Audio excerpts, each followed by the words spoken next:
칸 영화제에서 각본상을 수상한 작품이자 시사회를 통해 여러분들보다 약간 일찍 보고 왔습니다. 저는 감히 이번 영화를 올해 최고의 영화라고 보고 있기에 여러분들의 보는 재미를 더 높여드리기 위해 전반에 스포일러 없는 가이드 리뷰와 후반에 스포일러가 포함된 해설 리뷰를 준비했습니다. 1부에서는 스포일러 없이 전달드리는 정보, 2부에서는 제가 이 영화를 왜 좋게 봤는지를 해설해볼게요. 자세한 내용은 타임라인을 확인해주세요. 영화 괴물의 리뷰 지금 바로 시작합니다. 怪物誰だ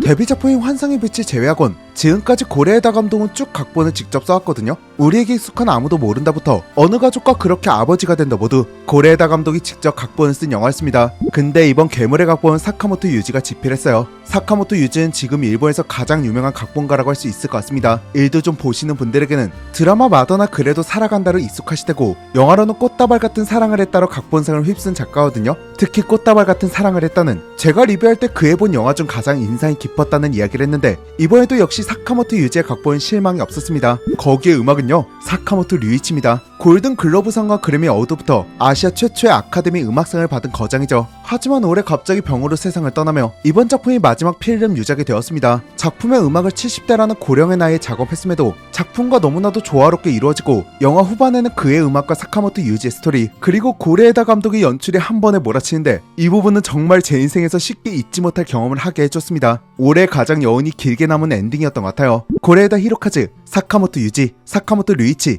이 세 조합이라는 것만 놓고 보더라도 이번 영화 선택해야 하는 이유는 충분하다고 봅니다. 고레에다의 색감과 빛으로 마법을 부리는 영상미와 연출, 사카모토 유지의 섬세한 스토리, 사카모토 류이치의 잔잔하게 몰아치는 음악 꼭 영화관에서 즐겨보셨으면 좋겠어요. 豚の脳を移植した人間は人間豚誰がそんなこと言ったの？堀先生 저는 개인적으로 고레에다 감독을 너무 사랑하거든요. 근데 몇몇 분들은 이 감독의 스타일을 별로 좋아하지 않더라고요. 중심이 되는 메시지를 가지고 잔잔하게 흘러가면서 여운을 주는데 이 메시지를 영화를 보는 내내 발견하지 못한다면 되게 지루한 2시간을 경험할 수도 있다고 생각합니다. 그러다 보니까 제가 고레에다 감독의 작품을 리뷰하고 작품이 가지고 있는 메시지와 연출을 짚어드리는 영상을 많이 만들었는데 막상 영화를 볼 땐 재미가 없었지만 리뷰와 해석을 보고 다시 보게 됐다는 댓글을 많이 받았어요. 그래서 고레에다 감독의 영화는 호불호가 많이 갈릴 수가 있습니다. 그런데 이번 괴물은 고레에다 감독 영화 중 난이도가 가장 낮다고 느꼈습니다. 애초에 사카모토 유지의 각본이기도 하고요. 영화의 메시지 자체를 굉장히 초반에 전달하고 특정 사건을 다양한 시선으로 이야기하는 형태로 진행됩니다. 거기에 스리러와 미스테리 장르에 적합한 연출과 음악이 쭉 깔리고 계속해서 한 가지 사건, 던지는 키워드에 숨겨져 있는 것들을 직관적으로 공개하기 때문에 고레에다 감독의 영화치곤 굉장히 쉽다고 생각했습니다. 또 거기에 작품 초반에 메인이 되는 사건 자체가 지금 사회적으로 문제가 되고 있는 이야기거든요. 일본만의 문제가 아니라 한국에서도 문제가 되고 있는 부분이 있어서 이 부분은 확실히 공감대를 형성하기도 좋았습니다. 그래서 기존 고레에다 감독의 스타일이 맞지 않아서 이번 작품의 선택에 고민하고 계신다면 확실히 기존의 작품보다는 난이도가 낮기 때문에 한 번쯤 더 트라이 해보셔도 좋지 않을까 싶네요. 化け物ですよ先生からまた何か言われた？いつも麦野くんを叩いたりしてます。 앞서 이야기한 수많은 거장의 손에서 나온 작품이기도 하지만 배우들의 캐스팅만 놓고 봐도 꼭 영화를 봐야 하는 이유로 가득한 작품입니다. 어느 가족의 취조시 장면으로 레전드를 찍은 안도 사쿠라부터 노담의 칸타빌레의 나가야 마이타, 마더와 오싱의 다나카 유코까지 연령대별로 일본에서 연기를 잘하는 배우는 다 데려다 놓은 느낌이거든요. 그 덕분에 작품을 보는 내내 연기로 걸리는 부분은 전혀 없었습니다. 거기에 제가 정말 소름이 돋았던 부분은요. 영화가 전체적인 큰 틀로 3막, 다양한 시선으로 이야기하는 다중화법 형태로 진행되는데 배우들의 이미지가 1막, 2막, 3막 다 다르게 보인다는 겁니다. 스토리의 힘도 클 테지만 배우들의 표정을 보고 있으면 그 스토리에 쭉 빨려 들어가는 기분이 들고요. 어떤 부분에서는 그 캐릭터가 굉장히 호감이었는데 다른 각도로 보는 부분에선 정말 괴물처럼 보이기도 합니다. 정말 이 3명의 성인 배우들은 그냥 믿고 따라가시면 될 것 같아요. 하지만 한 가지 더 걱정하실 만한 부분으로는 예고편을 보신 분들은 아시겠지만 이 작품은 아역이 주연이라는 거죠. 아역 배우들이 주연인 작품은 연기적인 부분이 걱정되는 건 사실입니다. 아무래도 성인 배우들에 비하면 경험이 적으니까요. 그러다 보니까 고레에다 감독은 아역 배우들의 아쉬울 수 있는 연기를 연출적인 부분으로 커버했거든요. 예를 들어 아무도 모른다 같은 경우에는 아이들의 죽음을 신체의 특정 부분을 클로즈업해서 간접적으로 관객에게 전달했죠. 또 어느 가족 같은 경우에도 이러한 연출적인 부분으로 아이들에게는 조금 부담이 될 수 있는 스토리적인 감정을 덜어내고 연기적인 스킬도 고레에다 감독답게 잘 채워나갔다고 생각합니다. 하지만 이번 작품은 스토리상 그럴 수가 없었어요. 오로지 아이들이 느끼고 있는 감정을 그대로 전달했어야 했는데 역시 고레에다 감독의 아역들인가요? 어디서 이런 보물들을 데려왔는지 연기를 정말 기가 막히게 합니다. 아역들의 연기는 전혀 걱정하지 않으셔도 됩니다. 그냥 웬만한 성인 배우들을 뛰어넘는 연기를 하고 있어서 그냥 쭉 믿고 따라가시면 될 것 같습니다. 추가로 쿠키 영상은 없다는 걸 말씀드리면서 가이드 리뷰는 여기까지 하고요. 이제부터는 스포일러가 포함된 해설 리뷰입니다. 이 부분은 영화를 보고 다시 보러 오시던가 혹은 스포일러가 상관없다고 하시는 분들만 보시는 걸 추천해드립니다. 豚の脳だからね。僕はかわいそうじゃないよ。一人の人間として向き合ってもらえますか？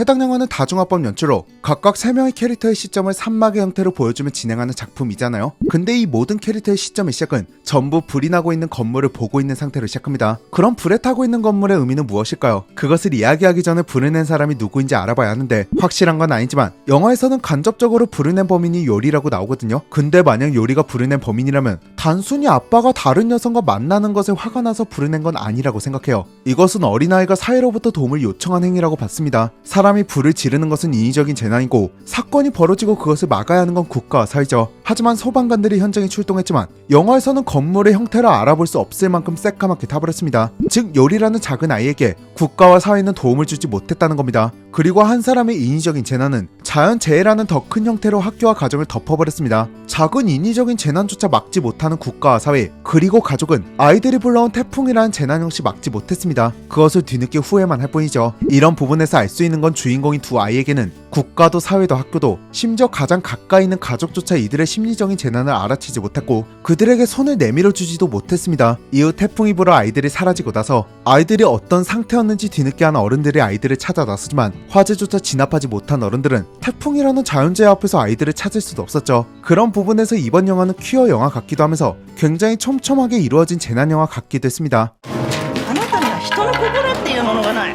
豚の脳みそが入ってるの。 사실 두 아이는 학교와 사회가 이야기하는 아이들과는 조금은 다르죠. 서로에게 사랑을 느끼면서 선생님과 학교가 이야기하는 남자답지 못한 아이입니다. 심지어 미나토의 어머니인 사오리조차 돌아가신 아빠와 약속을 했다. 결혼할 때까지 잘 키우기로 너는 평범한 가정을 이루며 살면 된다는 식의 대사가 나오거든요. 근데 어떻게 보면 그냥 평범한 어머니로서의 바람이고 큰 부담을 주는 이야기는 아니잖아요. 근데 요리를 좋아하고 돼지의 뇌를 가졌다고 생각하는 미나토에겐 굉장히 폭력적이었을 겁니다. 이렇게 보면 착한 사오리마저 무의식 중에 아이에게 사회가 만든 틀 안에서 생활해야 한다는 것을 주입하는 것처럼 보이기도 해요. 아이는 이미 사회가 만든 선 밖에 있는 요리라는 아이를 사랑하고 있고 선을 나갈지 말지 고민하며 혼란을 겪고 있는 와중에 어머니와 학교 선생님의 이런 이야기가 폭력적일 수도 있었겠죠. 그래서 선 밖의 세상, 요리가 있는 곳인 자동차 밖으로 뛰어내려버립니다. 근데 ミナト、 그럼 이렇게 사회가 만든 선 밖에 있는 아이들은 학교에서 잘 생활하지 못했겠죠. 그래서 이 아이들이 선택한 곳은 사람의 손길이 닿지 않은 폐기차입니다. 사람의 손길조차 닿지 않고 국가와 사회는 이곳에 폐기차, 버려진 터널이 있다는 것조차 제대로 모르죠. 꼭 이 아이들과 닮아 있다는 생각이 들었어요. 그러면서 이 폐기차와 터널은 들여다보려는 노력조차 하지 않아 사회로부터 버려진 꼭 두 아이의 마음 같기도 했고요. 하지만 아이들에게는 서로가 있었고 덕분에 이 버려진 폐기차는 자신들만의 새로운 세상으로 꾸밉니다. 그리고 영화 후반 재난이 발생했을 땐 아이들이 피신한 곳은 학교와 집이 아닌 이 폐기차였죠. 이곳이 유일하게 아이들에게 몸을 피할 수 있고 숨길 수 있는 곳이고 두 사람만의 규칙으로 만든 꿈의 공간입니다. 미나토가 유일하게 활짝 웃을 수 있는 공간이기도 했고요. 그리고 재난 이후 이곳에 도착한 아이들은 폐기차가 움직일 수 없는 상태였지만 새로운 세상으로 향하자는 식의 대사가 나옵니다. 그리고 굉장히 밝은 미소로 운전을 하는 모습도 나오고요. 이후 이제 고레에다식의 질문을 남기는 장면으로 이어집니다. 豚の脳なんだよね。港の脳は豚の脳と入れ替われてんだよ。 그동안 고레에다 감독의 작품은 늘 마지막에 관객에게 질문을 던졌거든요. 역시나 이번 작품에도 그런 장면이 존재했습니다. 앞에서 우리는 총 3막의 형태의 시선으로 작품을 봤잖아요. 근데 저는 이 작품의 마지막은 새로운 사막을 보는 듯한 느낌을 받았습니다. 1막에서는 엄마 사오리의 시선, 2막에서는 담임 선생님인 호리의 시선, 그리고 3막에서는 미나토의 시선으로 영화가 이어졌고 이후 영화에서는 아이들은 흙과 먼지로 가득한 작은 터널을 지나 태풍이 왔어도 흔적 따위는 존재하지 않는 오로지 자신들을 위해 내리쬐는 햇볕을 받으며 마음껏 뛰어노는 장면이 나오죠. 그러면서 유리는 다시 태어난 거냐는 질문을 하고 거기에 미나토가 우리는 그대로야 라고 답을 하는 장면이 나옵니다. 이 장면은 여전히 태풍 속에서 아이들을 찾는 어른들은 보지 못하는 관객과 오로지 두 아이만 볼 수 있는 장면이잖아요. 이 사막을 통해 고레에다 감독은 질문을 던집니다. 아이들이 이렇게 활짝 웃고 뛰어놀면서 자신들을 있는 그대로 받아들일 수 있는 세상을 선물할 것인지, 아니면 단순히 바뀌지 않는 세상에서 아이들이 이런 세상을 꿈꾸고 바라는 것으로 이야기의 마침표를 찍게 할 것인지, 이 두 가지 중 무엇을 아이들에게 선물할 것이냐는 질문처럼 보였어요.